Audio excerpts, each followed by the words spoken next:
नमस्कार, स्वागत आपका ब्रेकिंग विद एजेंडा में। मैं आपके साथ पूजा राठौर शर्मा। हरियाणा में चुनावी प्रचार के दौरान तमाम राजनेता जनता के लिए बड़े बड़े वादे कर रहे हैं। वहीं 2100 रुपए देने और गरीब परिवारों को 500 रुपए में रसोई गैस सिलेंडर की गारंटी पर भाजपा और कांग्रेस आमने सामने हैं।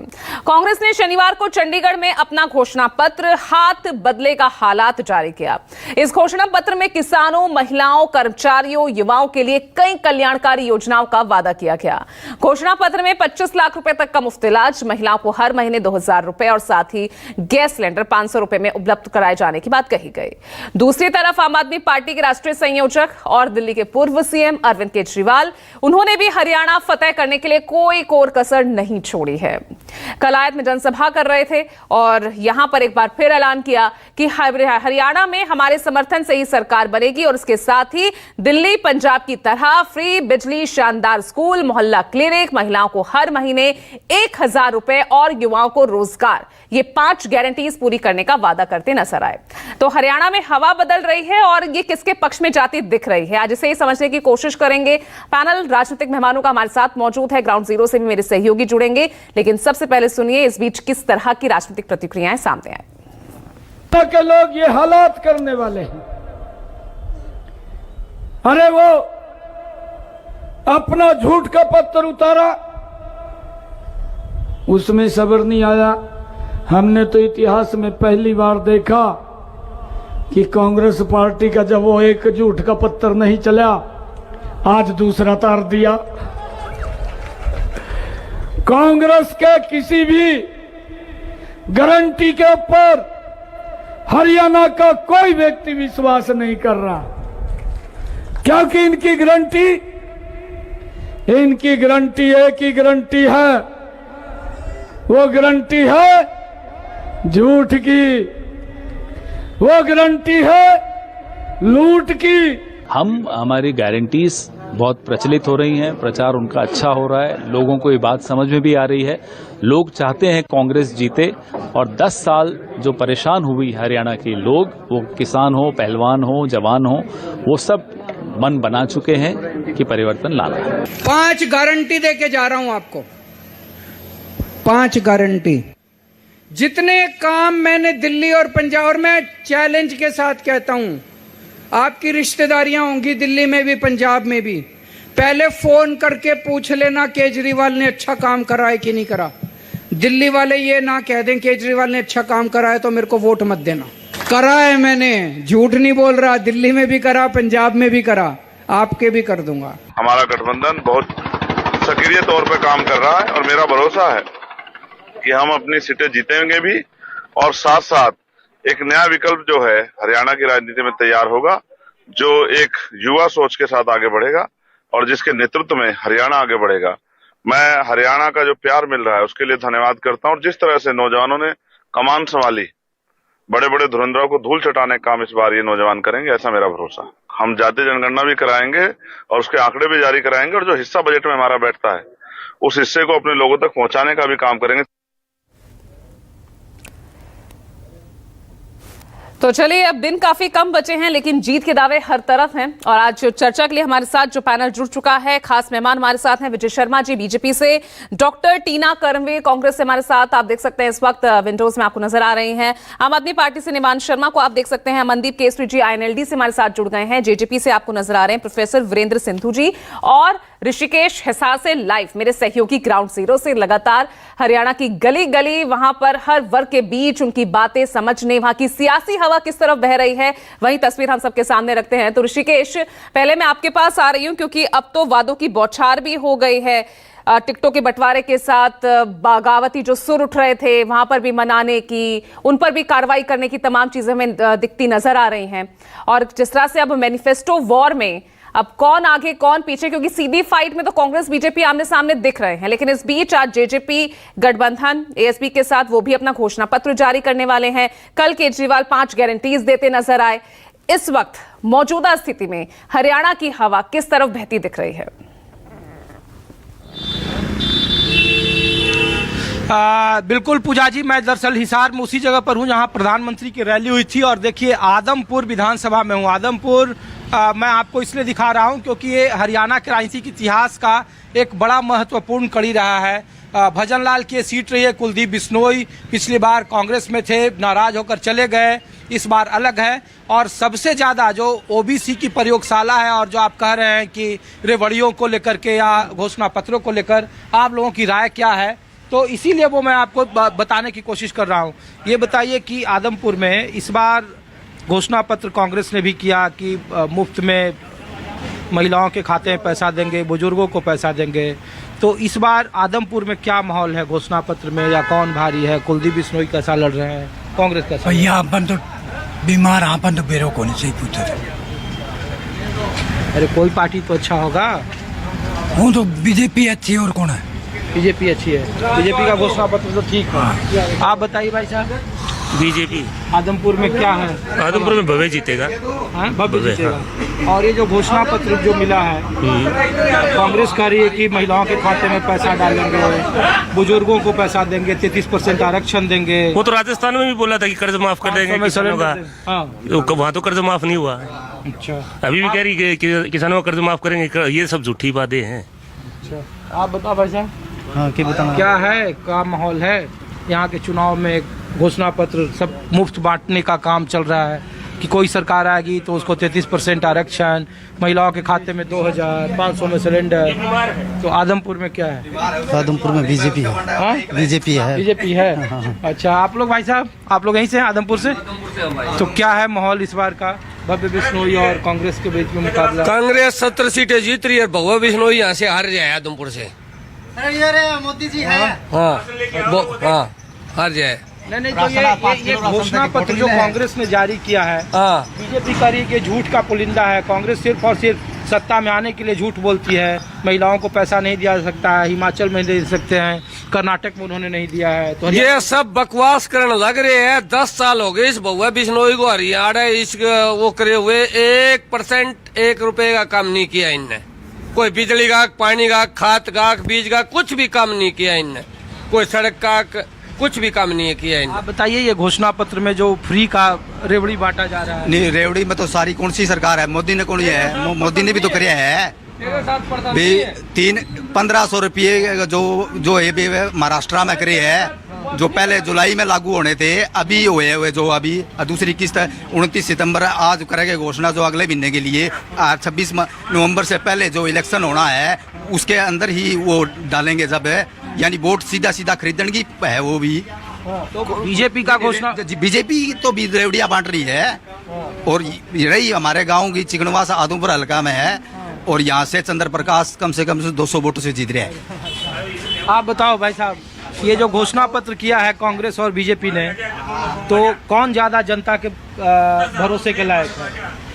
भरोसे के लायक तो राजनीतिक गाड़ी, वैसे तो कौन सा है, कौन है वो तो लगू है, पता चले कौन सा क्या कर रहे हैं। वोटर का मन किधर है? वोटर मन हमारे गाँव में तो इसका है, चंद्र प्रकाश का, कांग्रेस का। आधा लोग तो उधर बीजेपी के हकीकत में कांग्रेस की है, हरियाणा में सरकार कांग्रेस की आनी है। हम तो पूछ रहे हैं कि लोग बीजेपी कर रही है कि कांग्रेस झूठ बोल रही है? मैं बताऊंगा, बीजेपी ने सिर्फ एक ही मतलब जो बिना खर्चा पर्ची के जो नौकरी वाला है ना, वो तो है काम बढ़िया। बाकी कागज किसानों के कागज ठुआए रखे या कोई भी हो, कोई बिना कागज तो कोई 24 घंटे गोद में रखने पड़े हैं, और कोई काम हुए कोई और ठीक है। हाँ, बताइए जल्दी से, फिर और लोग। विकास अब हमारे 1.5 करोड़ रुपया तो जोड़ के ऊपर लगा है, पक्के कर रहे हैं। लाइब्रेरी बन रही है, फिर मिनी वाटर वर्क्स बनेगा डाणियों का, उसके लिए ग्रांट आए हुए हैं। अब लोगों को ये काम नहीं दिखता तो क्या बताएं? अभी इनकी नाली बनाई की, तो नहर में पानी को नहीं होगा जी, उनका बना बिकेगा। तो देखिए पूजा, मैं इसलिए आपको बीच में लोगों से बातचीत करा रहा था क्योंकि घोषणा पत्र में चाहे कांग्रेस हो या भारतीय जनता पार्टी हो, घोषणा पत्र में बीजेपी ने पहली बार हरियाणा में जो अलग अलग जिले हैं उसके लिए अलग अलग घोषणा पत्र जारी किया है। और बीजेपी बार बार जो आम जनता कर रही है कि बिना खर्ची, बिना पर्ची के, यानी कि बिना कोई रिश्वत के और बिना कोई सिफारिश के उन्होंने नौकरियां दी है। 500 में सिलेंडर देने का वादा भारतीय जनता पार्टी भी कर रही है। कांग्रेस भी कर रही है। लेकिन आम लोग जब प्रधानमंत्री हिसार से जब वो कांग्रेस पर हमले कर रहे थे, और मैं चूंकि भजन लाल की कॉन्स्टिट्यूंसी में इसलिए लाया हूं क्योंकि घोषणा पत्र आज भले ही अलग अलग दोनों पार्टियां कर रही है, लेकिन भजन लाल की कॉन्स्टिट्यूंसी में सबसे ज्यादा हरियाणा में जो भी बड़े नेता देखिए, चाहे भूपेंद्र सिंह हुड्डा हो, भजन लाल की सीट हो, या फिर सैनी लाडवा से लड़ रहे हैं, अपने अपने इलाके में लोग अपने अपने तरीके से काम कर रहे हैं, लेकिन वो विकास का दायरा सीमित है। कांग्रेस ने जरूर एक कोशिश जरूर की। कांग्रेस का घोषणा पत्र देखें तो बीजेपी के मुकाबले सबसे ज्यादा आकर्षक है, क्योंकि उसमें बहुत सारी, आप महिलाओं के लिए तो पिटारा खोल दिया गया है। 2000 रुपया प्रति माह वो देगी, 33% सरकारी नौकरी में आरक्षण दिया जाएगा, महिला जो उसमें कार्यकर्ता होंगे उसमें सभी को बकायदा 500 में सिलेंडर दिया जाएगा। जो बीमा की राशि है वो चिरंजीवी योजना जो राजस्थान में थी उसको 25 लाख कर दिया गया है। तो ये सब है, और कांग्रेस इसीलिए प्रधानमंत्री जब कल रैली में थे तो सबसे ज्यादा कांग्रेस के घोषणा पत्र पर वो हमला कर रहे थे, और वो बोल रहे थे कि कांग्रेस सिर्फ और सिर्फ झूठ बोलती है, छलावा करती है। वो बार बार कह रहे हैं कि जो लोकसभा के चुनाव के दरमियान में कांग्रेस ने 8500 रुपया महिलाओं के खाते में देने का वादा किया था, वो कहाँ है। उन्होंने उदाहरण दिया कि कर्नाटक और हिमाचल का उन्होंने जिक्र किया मन से, और कहा कि बताओ हिमाचल में इतना झूठ बोला कि वहाँ कर्मचारियों को देने के लिए पैसे नहीं है, लेकिन बावजूद इसके 1,55,000 करोड़ का जो बजट है हरियाणा सरकार का, वो बीजेपी कह रही है कि उनके पास जितनी चादर हो, जितनी चादर उतनी पांव पसारिए। वो मैनिफेस्टो में खुद जेपी नड्डा ये बार बार कह रहे थे, लेकिन कांग्रेस कह रही है कि आप बजट देख लीजिए केंद्र सरकार का, और जो जो घोषणाएं केंद्र ने की है खास करके हरियाणा में घोषणा पत्रों में, उसके सिरे का बजट ही केंद्र ने खत्म कर दिया है। जैसे एमएसपी को लेकर के बातचीत हो रही थी कि एमएसपी 24 फसलों में दे दिया गया है, कांग्रेस उस पर सवाल उठा रही है कि 24 फसलें आखिर हरियाणा में है ही नहीं, 21 फसलें उनके हिसाब से है। वो ये कह रहे हैं कि एमएसपी का जो हिस्सा है, जो एमएसपी का जो मूल ढांचा है जिसके आधार पर दिया जाता है, उनमें भारी कटौती की गई है। लेकिन बावजूद इसके कांग्रेस ने अगर 43 पलटों का घोषणा, शुरू में उसने 7 गारंटी दी, फिर घोषणा पत्र में उसने वादों की झड़ी लगा दी है। और वाकई में अगर ऐसा है, जमीन पर अगर उसे उतारा जाए, एक महिला या एक घर में तकरीबन 14,000 रुपया, अगर आपके माता पिता 60 साल से ऊपर हैं तो 6,000 रुपया देने का बात पहले ही कर चुका है। 2,000 रुपया आपकी बेटी या बहू को दिया जाएगा तो 14,000 रुपया हो गया। तो जिस घर में जो बीपीएल का हो या जो लोअर मिडिल क्लास हो, अगर एक घर में 14,000 रुपया आएंगे तो लोग कह रहे हैं कि फिर काम करने की जरूरत क्या है। इसीलिए ये आम लोगों से मैं पूछ रहा हूँ, और आदमपुर इसीलिए आपको दिखा रहा हूँ। दरअसल घोषणा पत्रों के मुकाबले इस बार ज्यादा जो लड़ाई है वो जातीय अस्मिता को लेकर के हो रही है। घोषणा पत्र में भी कांग्रेस कम से कम बीजेपी के मुकाबले वो बाजी मारती दिख रही है, क्योंकि इनके पास सबसे ज्यादा फ्री रेबड़ियों का आकर्षण है इस चुनाव में, हर वर्ग के लिए, चाहे महिला हो या फिर ओबीसी के लिए। देखिए, पहली बार कांग्रेस ने अपने घोषणा पत्र में 3 जो बीजेपी के खिलाफ जो उसके सपोर्टर वोटर थे, जो ब्राह्मण हैं, जो पंजाबी हैं और अल्पसंख्यक हैं, इन तीनों के लिए बकायदा आयोग का गठन करने का बात किया गया कि वो अलग अलग तरीके का उसमें एक आयोग बनाएगी। तो ये इस घोषणा पत्र में ये साधने की कवायद है, एक आर्थिक आधार ही नहीं है बल्कि सामाजिक आधार के तहत भी इसमें दोनों पार्टियों ने कोशिश की है।